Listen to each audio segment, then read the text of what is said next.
channel, everyone. So as you can probably tell from today's title, I want to talk about the art of saying no and setting boundaries, because I find as a solopreneur, and also when I've seen other clients or other freelancer friends, I find that we tend to have a tendency to say a lot of yes, and then it could fall into scope creep, which means you're taking on a lot more than you think you would. And setting these boundaries and saying no is so important. And I feel like first, it's for our mental health. We need to keep ourselves sane, and we're not taking on so much that we burn out. We did not leave corporate life or a past career for another hamster wheel, right? Going from one hamster wheel to another just seems very exhausting. I've been there, I've done that. And the other thing is also making sure you don't get taken advantage of. So if we keep saying yes because we feel like this will make the customer stay, or if we say yes to a lot of things or include a lot of things in our packages, they are more likely to work with us. But that also means that person is probably not buying into your value, not buying into your worth, because all they want to do is get more and more out of you. So being nice needs to come in with boundaries. There's also times when obviously if there's little things you can do there to make the customer experience a bit better and helping them become more of a strong advocate for you, then that's great, but do it within limits. And the last part of the importance of setting boundaries and saying no is capacity planning, which I don't feel like a lot of people talk about out there, which is capacity planning really relates to knowing when is enough. So first thing I always tell clients is, what is your number? And that number means what is the amount that you need to cover your monthly expenses, because that is the number we start with, and then we work backwards. And that's because you can always help a lot of people. You can always offer so many different products or services, and you can always keep making more money. All of these things are abundant. There's never ending, right? Work itself is also never ending. But for you, let's say maybe it's earning $5,000 a month and that's it, and you're gonna be happy, then let's aim for that first, because now you can be like, if it's $5,000 a month, then maybe I can try to get 5 clients a month at $1,000 each. Let's say if you're a coach, right? So that makes it a lot easier for you to find new clients and hold yourself to, that means maybe it's 1 client a day and I do 2 hours for them every time, and it's 2-hour coaching sessions, for example. And that's that for the month. Or it's 1 hour, whatever you want it to be. Because you also want to have certain work-life balance, whatever that looks like for you in this season of life and in your life stage. You could be married and have kids, or you could be single and just doing your own thing, so maybe you want to take on more, whatever works for you. But capacity planning is a big thing, because when we take on too many clients for the sake of, let's say, earning a lot of money, we can very easily burn out, and we will no longer have boundaries. And to me, I feel we're not respecting ourselves and our body, because it will start giving you signals. Hey, I can't handle this anymore. But you already committed, so what are you gonna do? And so I do have 3 tips. And the first tip is, like I was saying, capacity planning. So capacity planning is knowing how much you can handle. And the other part is also prioritizing work that you actually enjoy. So again, let's go back to that example of $5,000 a month. So maybe half of it is you just gotta do the work that you're good at but don't really enjoy. And this other part of the $5,000 that you're gonna make is things that you actually enjoy, but you probably need to get a bit more client, because they probably can only pay you a little. So you gotta balance work you enjoy and work also that brings you a lot of money, right? So then you'll have a happy balance and not feel like you're just doing things because you just need to do things. And the other things is, once you know your capacity planning threshold, you can manage your projects more efficiently. So you also would be able to know, could I afford to subcontract this out or delegate it to someone else, or maybe saying, hey, I can only do this part, I'm gonna pass it off to someone else to take care of this. And that's when you can better understand how many projects you have going on and how you're going to chunk it down to different things, and things that you can actually take on, things you have to push onto other people if, let's say, partner with different coaches or different freelancers. And the other tip I have is this can also help you when you set your boundaries and start saying no. It's kind of like a filter. You will start to know who you want to work with, and you can better manage client expectations because you can say, I work with these kind of people and I only can be reached at Monday to Friday, 9 to 5, and I'll respond within 24, 48 hours. So it's not like people will feel like I can reach you on the weekends and you'll reply anytime I want, which is also very unrealistic.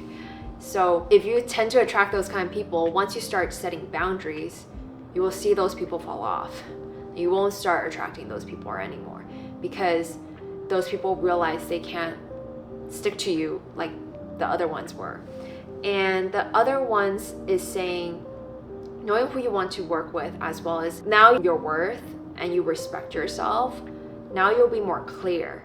And I guess this is a slight tangent, but this is how you niche down. I know there's just two schools. There's people like you have to absolutely niche, and there's the one that says you shouldn't niche, and you can do so many different things. But it really depends on your business stage, which path, or you can take the middle, right? But knowing who you want to work with is part of niching. Because even though, let's say you can help so many different people with your wonderful talents and passions and experiences, the thing is that there's only a small set that you will actually enjoy working with. So for myself, I won't dive deeper. I'll put it probably on my Substack or even my landing page for my 3-month marketing program. But essentially, I do want to work with people who are open-minded, they're committed to the work, they actually want to get things done, they don't want to be stuck in where they were 3 months ago. They actually want to make progress on their marketing and business, and they actually want to try again. Because I met a lot of people who are so frustrated and overwhelmed with marketing, they're like, I give up, it's not meant for me, and I don't like content creation. My thing is to spark that joy again, right? And to help them declutter and reprioritize things. So as I am launching this 3-month marketing program, it's getting more clear and clear to me who I want to attract and who I actually genuinely want to work with, because they would match with the energy and vibe of this program and myself as well. So that's something to keep in mind. And the other thing is, another slight tangent, is how you can say no to clients gracefully. That could be a whole video itself. For me, it's saying that it depends on the context of what you're saying no to. But if it's a potential client who wants to work with you, but you've already vetted them and you're like, maybe it's not a good fit, I usually would say something like, I don't think this is the appropriate moment for us to work together right now. Perhaps I can introduce you to some other people who might be a better fit. Or I share some certain resources that they can look into, whether it's people or books or articles, things like that, or courses. And they would be a better fit to go through that and go through their own journey. I'm someone who wants to make sure both of our times are valued and it's a good match for each other. So leave a comment below if you would like me to dive deeper on how do I say no to clients gracefully in different scenarios. And my last tip is, when you say no and when you start setting healthy boundaries for yourself, that's when you're also going through a process of getting to know yourself. How do you work? So you don't burn out, so you don't give up your sanity for the sake of, let's say, making money or making yourself busy and doing so much work. And that is a very personal journey, and it's a lot to do with also your inner work, because setting boundaries means you're going to exploration of your own confidence with yourself. Hey, I can stand my ground because I have a high self-esteem for the worth and value I bring to the table. And I respect myself enough that I'm going to leave a situation that is not working out for me. And honestly, this can be applied to not just business, but in your life, like relationships, work, friends, family, whatever it may be, right? And I think another thing that's so powerful that people don't talk about is when you do this and when you interact with people in this manner, you are actually showing potential clients or even existing clients how you are doing it. And now they will feel empowered to do the same, because people can feel each other's energy, and people are usually observing, oh, how do they interact with me? How do they do these kind of things, right? How do they market things? How do they sell things? And people can pick up on that. So for you to start setting the boundaries and saying no to certain things that you don't want to do and can't do, people will feel like it's okay for them to do that. Especially I had some clients who were saying, I don't think what you just suggested might be right for me at this moment in time. I'm like, great. I'm glad we came to this conclusion, because some people might need other people to give them all these ideas and suggestions, and then it's like giving them a plate of chocolate and they have to pick one. And then eventually, out of 10 of these, I don't like 9 of them. I actually like this one. Great, because you came into this conversation not even knowing which one you would even want. So even when someone says no, I usually don't take it personally, because things like no is like, let's say we can call it a rejection, but to me a rejection can be a redirection. So you're redirecting someone to something that's more suited for them.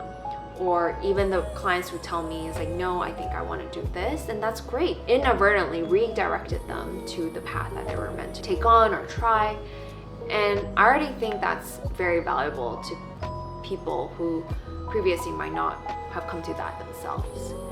And so I would say that saying no should be practiced more frequently for a lot of us, because that's when we can not only help ourselves but help others as well, because that's when we can show other people that it's okay. You're never gonna always get yeses, and you're not always gonna get no's, right? It's probably a happy medium of both, or sometimes it might tilt one way to the other, but that is a part of life. And life is all about a series of adjustments. Based on the responses you get from others, you gotta start making adjustments.